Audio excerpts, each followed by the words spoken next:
ಇನ್ನು ಮುಂದೆ ನಿಮ್ಮ ನೆಚ್ಚಿನ ಧಾರಾವಾಹಿಗಳ ಫುಲ್ ಎಪಿಸೋಡ್ಗಳು ಸನ್ ನೆಕ್ಸ್ಟ್ ಆಪ್ನಲ್ಲಿ ಮಾತ್ರ. ಚಿರು ಅವರೇ, ಒಂದ್ ನಿಮಿಷ, ನೀವು ರಾಧಿಕಾ ಪಕ್ಕ ಬಂದ್ ನಿಂತ್ಕೊಳ್ಳಿ. ಹಾ ಸರ್.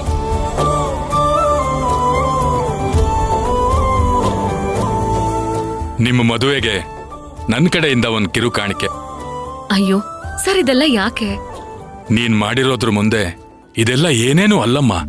ಆವತ್ ನೀನ್ ಬಂದು ನನ್ನ ಮಗನ್ನ ಸೊಸೆನ ನನ್ನಿಂದ ಕಾಪಾಡಿ ನನ್ನ ಸೊಸೆಗೆ ಸುಸೂತ್ರವಾಗಿ ಹೆರಿಗೆ ಮಾಡಿಸಿ ಮೊಮ್ಮಗುನ ತಂದು ನನ್ನ ಕೈಲಿಟ್ಟಿದ್ದಕ್ಕೆ ಇವತ್ತು ಒಂದ್ ಒಳ್ಳೆ ಕುಟುಂಬ ನಂದಾಗಿದೆ. ಈ ಜಾತಿ, ಈಗೋ, ಹಣ, ಅಂತಸ್ತು ಇದನ್ನೆಲ್ಲ ಇಟ್ಕೊಂಡು ಏನ್ ಮಾಡ್ಬೇಕು? ಇದರಿಂದ ಒಂದು ನಯಾ ಪೈಸೆ ಉಪಯೋಗ ಇಲ್ಲ, ಕೊನೆ ಕ್ಷಣದಲ್ಲಿ ಏನನ್ನೂ ಹೊತ್ಕೊಂಡು ಹೋಗಲ್ಲ ಅಂತ ನನಗ್ ಬುದ್ಧಿ ಹೇಳಿ ನಾನು ಬದಲಾಗೋ ಹಾಗೆ ಮಾಡಿದ ನಿನ್ನನ್ನ ನನ್ನ ಮಗಳಾಗ್ ಕಾಣ್ತಿದ್ದೀನಮ್ಮ.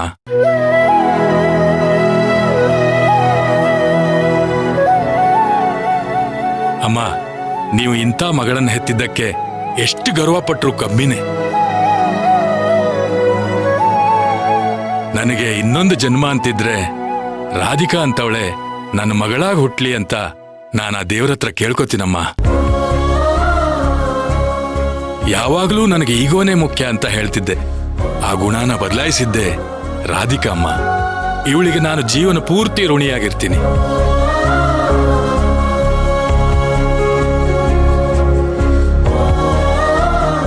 ಯಾಕೆ ಸರ್ ಇಷ್ಟೊಂದು ದೊಡ್ಡ ದೊಡ್ಡ ಮಾತುಗಳಾಡ್ತಿದ್ದೀರಾ? ದೊಡ್ಡೋರು, ಚಿಕ್ಕವರು, ಶ್ರೀಮಂತರು, ಬಡವರು ಅನ್ನೋ ಭೇದ ಭಾವ ಇಲ್ಲದೆ ಎಲ್ರ ಜೊತೆಯಾಗಿ ಸಹಜವಾಗಿದ್ಬಿಟ್ರೆ ಸಾಕು. ಅದು ಕೆಲವ್ರಿಗೆ ಅರ್ಥ ಆಗಲ್ಲ. ಇರ್ಲಿ, ದಿನಗಳು ಕಳೀತಾ ಕಳೀತಾ ಅರ್ಥ ಆಗತ್ತೆ. ನೀನ್ ಹೇಳೋದು ಸರಿನೇ ರಾಧಿಕಾ. ಯಾಕಪ್ಪ ಚಿರಂತ್ ಸುಮ್ನೆ ನಿಂತ್ಬಿಟ್ಟೆ? ನೀನ್ ಎಷ್ಟು ಲಕ್ಕಿ ಗೊತ್ತಾ?